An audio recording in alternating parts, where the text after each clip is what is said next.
चलिए थीटा का मान कैसे निकाला जाता है ध्यान दीजिएगा।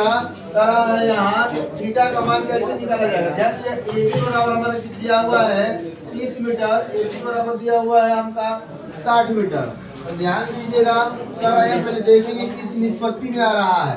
तो ध्यान दीजिएगा, आप लोग सभी लोग जानते हैं लाल बट्टा में कक्का होता है। किस निष्पत्ति में आ रहा है हम देख रहे हैं। यहाँ लंब दिया हुआ है, कर्ण दिया हुआ है। तो बाबू का रहा है यहाँ किस साइन में आ जाएगा। साइन थीटा बराबर हमारा दिया है ए बी बटा में ए सी।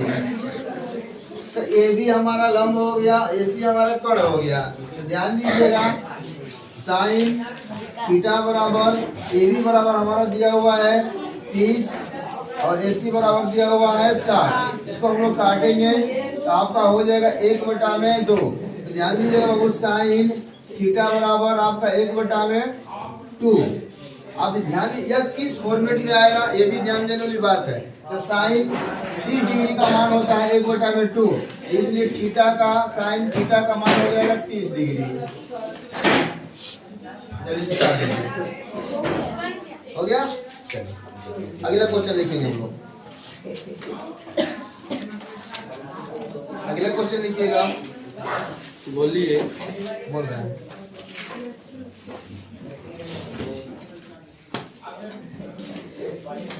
लिखिए त्रिभुज एबीसी में, त्रिभुज एबीसी में, त्रिभुज एबीसी में, त्रिभुज एबीसी में ए बी बराबर 60 मीटर,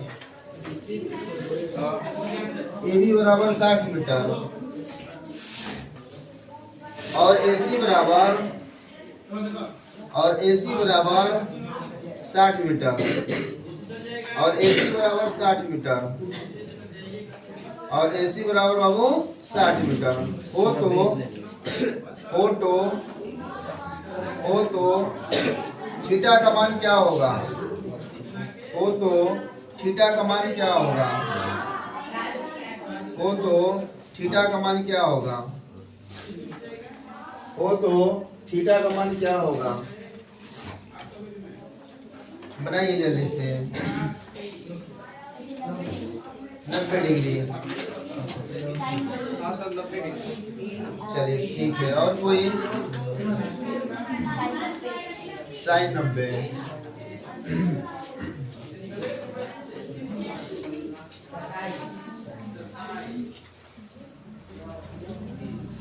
पहले याद करने से पहले यह हम देखेंगे कि किस निष्पत्ति में आ रहा है। ठीक है, तो देखेंगे हम लोग बाबू का रहा है ए बी बराबर हमारा दिया है 60 मीटर और ए सी बराबर दिया है 60 मीटर।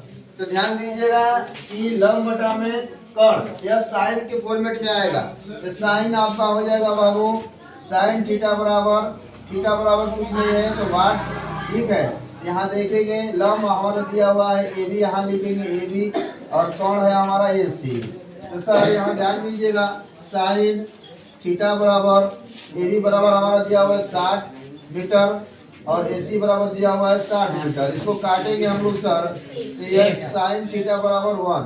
तो ध्यान दीजिएगा देखेंगे कि किस निष्पत्ति का यह फॉर्मेट है। तो साइन आपका 1 डिग्री कितना होता है, सॉरी एक का मान कितना होता है।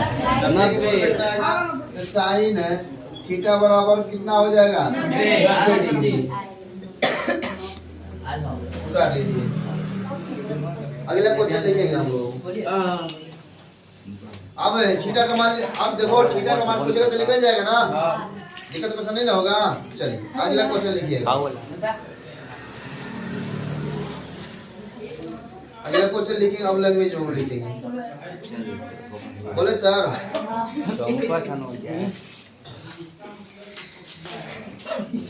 लिखिएगा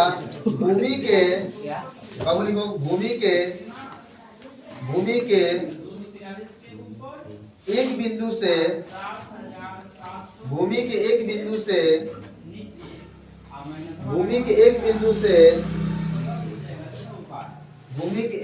से जो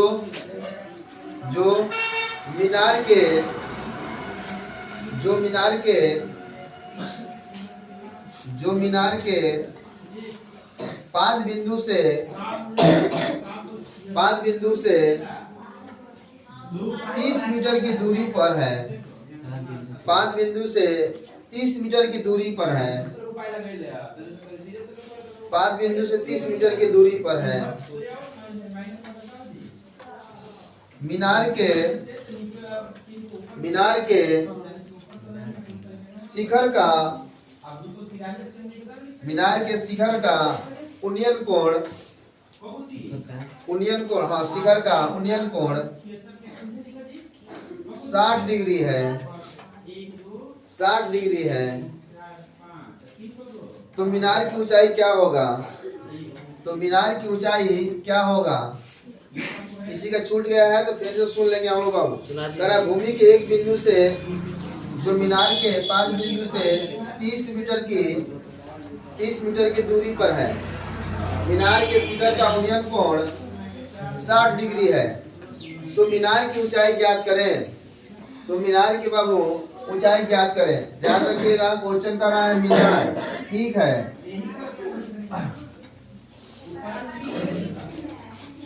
कर रहा है मीनार। आप ध्यान दीजिए, एक मीनार बनाइए। एक मीनार है, कर रहा है एक भूमि के, देखिए ध्यान दीजिए, कर रहा है भूमि तल से बाबू, कर रहा है भूमि तल से एक मीनार है। भूमि तल से एक बिंदु से मीनार है जो पाद बिंदु से कितना मीटर दूर है? कितना मीटर दूर हो? 30 मीटर। जो पाद बिंदु जो निचला भाग होता है, पाद मतलब कौन सा भाग? नीचे वाला भाग 30 मीटर है। ध्यान रखिएगा, 30 मीटर है। तो चलिए